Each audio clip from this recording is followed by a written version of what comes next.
So, good morning mga kahasang. It's another day and another video naman po tayo ngayon. So, update po tayo ngayon sa ating mga isda kasi katatapos lang po umulan ng ilang araw. Tsaka check natin kung okay pa ba sila at wala bang mamatay. So, dito po yung PDSS natin. So, okay lang naman. So, ngayon, active pa naman din. Lipat ko to. Yan. Diyan ka. Okay naman. So, i-check natin yung iba. Ito yung elephant ear na beta ko. Nabili ko lang ng 150. Yan, ganda. Laki ng ears. Wow. So, parang okay rin naman. So, tingnan natin tong red lace natin na mga fem tsaka fry nila. So, tingin ko okay din naman. Wala namang masyadong hindi naman mahina. Ito lang yung yung dalawang red lace na nilagay ko na lang dito sa hospital tank ko kasi parang medyo napansin ko medyo nahihina at saka medyo nakaklang fin mga fins nila. At saka dito check natin yung mga pidert natin. Mga fry na pidert. Yan. Dami ng plants, dami ng mga water lettuce tsaka duckweeds. Natatabunan ng surface nila. Yan. Pero okay lang naman, active din. Tsaka check natin itong dito. Itong groom natin ng mga males. Si bibigyan natin to. Okay din naman. So halo-halo to. Nanditong mga isda is yung pidert natin. May yellow lace top sword. Tsaka may chops dito. Yung chops na mga medyo maganda. Yan. Okay rin naman. Clear yung motor. Yan, tsaka active sila. Ito, tingnan natin. Saan yan? Yun. Yun. Okay din naman, active. Ito. At ito, nalipat ko dito yung mga Torsidicoy. Torsidicoy na gapin natin. So, nilipat ko dito. Tsaka, yan, okay na naman. Marami lang lumot. Pero, gusto na goods yan. Tsaka, tingnan natin yung iba. Okay. Ito, chops din. Naging groom ko. So, okay naman, active. Itong mga beta natin. Okay rin. Yan. Pasensya na kayo,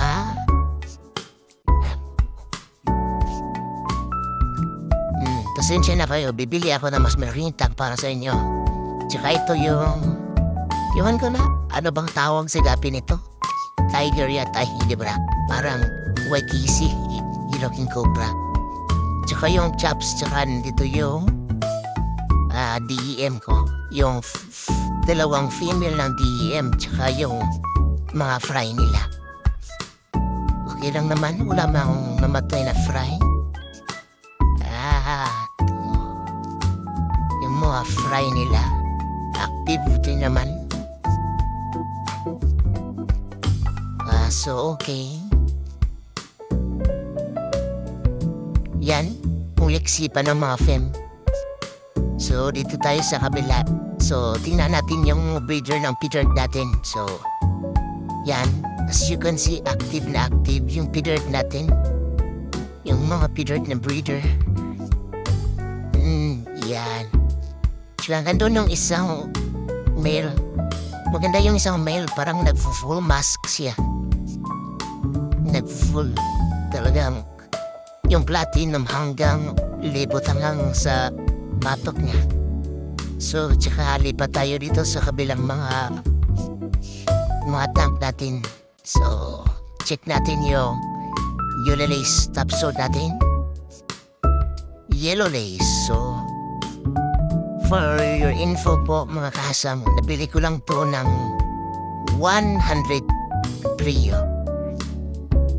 Pero maganda yung quality nito. Binenta niya lang ng mura kasi parang dito sa lugar namin is hindi na masyadong nauuso tong gapi. Kaya binenta lang niya ng mura para maubos. Pero okay din naman yung quality. Di naman masyadong pet grade talaga. So ayan, madaming mga fry. Tsaka yung water nito nag-green na talaga, green water na. So healthy yan sa mga isda natin. Ang dami na nila. Yung mga fem ng yellow lace top sword. Yan. Tsaka dito yung mga anak ng albino blue topaz natin. Mga fry. Pero parang may halo na to. Hindi na talaga pure na blue topaz. Tsaka yun dito, albino blue topaz pa rin. Pero yung mga unang lumabas, parang unang batch, yan. Albino blue topaz pero may red. Parang Peter Chin isa. Tsaka dito yung mga mga chips natin. Yan. Kunin mo natin kung mga dahon na to. Yan. Yan. Yan. Malilikot naman. So, malilikot naman sila. Kailang naman. Tsaka sa experience ko din, mas malalakas ang immune system ng mga chips na gapi compared doon talaga sa mga pure strain na gapi. Yan. Sobrang liksi. Tsaka may female pa ng roasted na beta. Yan. Nilagay ko lang dyan kasi wala nang tank. Wala nga mapaglagyan. Tsaka ito yung mga big mama na chips. Yan. Kunin muna natin to. Mga dahon. Yan. So, okay. Yan. So, maliliksi. Tsaka parang gutom na gutom na.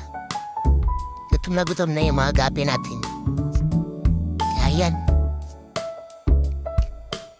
Yan lang muna siguro yung update natin, guys.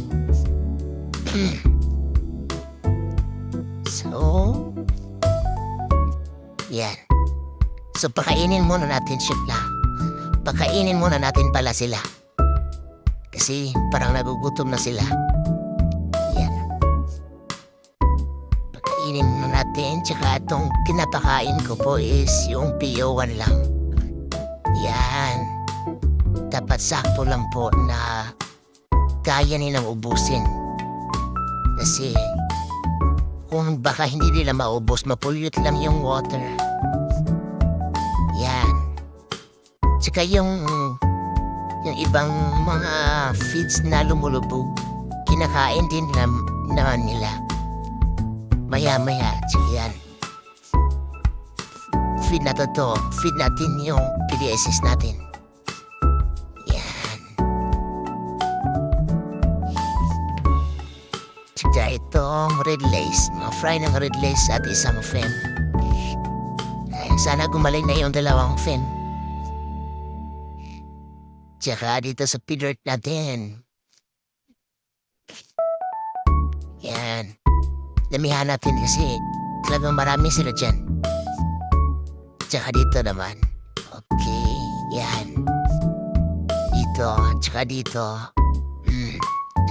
Tsaka dito pa. Tapos dito. Tapos doon. Yan.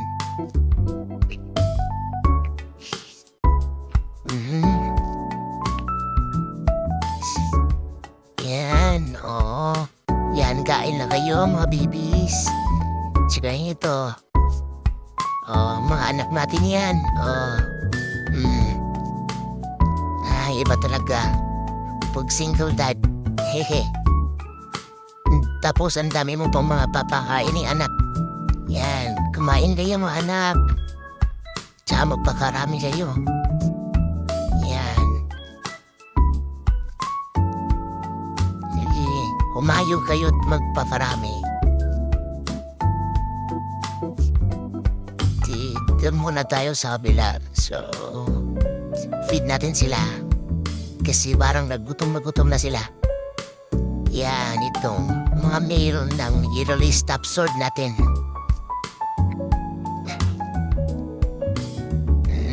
Yan. Tsaka yung mga female ng yellow top sword natin. Yellow lace top sword. Ayan. Kain kayo. Yan, mga anak. Yan. Sige pa, kumain kayo. Uy, wait, parang may isang male doon ha. Kukunin ko lang yung mamaya. Ilipat ko doon sa mga male. Tsaka yan. Tsaka dito na tayo sa mga chaps.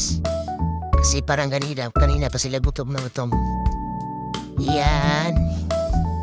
Kumain kayo. Nung lumami kayo agad. Yan. Yan. Kahit mga chaps lang sila, no?